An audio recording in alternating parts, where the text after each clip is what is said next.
Pertemuan kali ini kita akan membahas kompetensi yang terakhir, kompetensi dasar 4.6 mengonstruksi ceramah tentang permasalahan aktual dengan memperhatikan aspek kebahasaan dan menggunakan struktur yang tepat.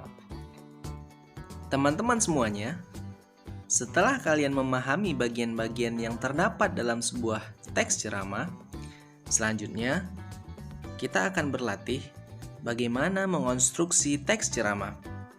Nah, langkah-langkah yang perlu kita lakukan sebelum menulis teks ceramah adalah menentukan topik yang akan dibahas, tujuan, dan menentukan pendengar atau audiens agar informasi yang disampaikan tepat sasaran dan sesuai dengan tujuan yang diharapkan. Untuk memudahkan kalian dalam mengonstruksi teks ceramah, lakukanlah langkah-langkah berikut ini. Pertama, baca atau carilah sebuah peristiwa aktual yang menarik untuk dibahas dan layak diketahui oleh masyarakat. Nah, peristiwa aktual dapat diperoleh dari media cetak atau elektronik. Setelah kalian menemukan peristiwa yang menarik, maka selanjutnya susunlah bagian-bagian penting dari informasi tentang permasalahan aktual yang kalian temukan. Kemudian langkah terakhir adalah menyusun kerangka teks ceramah. Untuk memudahkan menyusun kerangka ceramah, maka kalian boleh menentukan 3 hal saja. Pertama, bagian pendahuluan, kedua, isi, dan ketiga, penutup.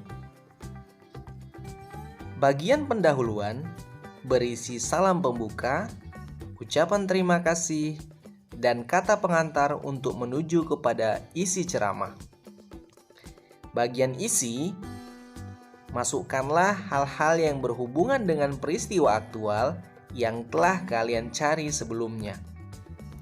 Dan yang terakhir, bagian ketiga adalah penutup. Di dalam isi penutup, kalian bisa masukkan simpulan, harapan, dan salam penutup. Bagian isi merupakan poin penting dalam suatu ceramah. Jadi, teman-teman harus mempersiapkan isi agar menarik untuk didengar oleh orang lain. Nah, agar isi ini bisa terstruktur cara penyampaiannya, maka teman-teman dapat membaginya kepada 3 hal. Pertama, teman-teman harus menjelaskan definisi dari apa yang akan kita sampaikan atau masalah aktual yang akan kita bahas, agar penonton tidak salah kaprah dengan ceramah yang akan kita sampaikan. Yang kedua, masalah.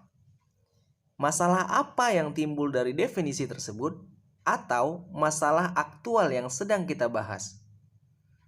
Lalu yang terakhir adalah solusi.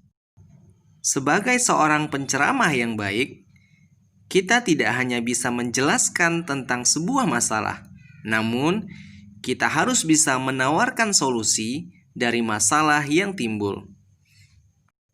Solusi ini bisa berupa fakta yang telah terjadi atau pernah terjadi di lapangan, atau berupa opini yang penceramah sendiri sampaikan berdasarkan sudut pandang pribadinya. Saya akan memberikan satu contoh bagaimana mengolah isi menjadi satu hal yang menarik berdasarkan struktur yang telah kita bicarakan. Ceramah yang baik dimulai dari menjelaskan definisinya agar pendengar tidak salah dalam memahami isi ceramah yang akan kita sampaikan. Sebagai contoh, saya akan menjelaskan tentang apa itu narkoba. Jadi yang pertama yang saya harus sampaikan adalah definisi dari narkoba. Hadirin yang terhormat, dalam Kamus Besar Bahasa Indonesia, narkoba adalah akronim dari narkotika, psikotropika, dan obat terlarang. Nah, selain dari Kamus Besar Bahasa Indonesia, teman-teman juga boleh mencari referensi lain menurut para pakar dan ahli di bidangnya tentang definisi ini.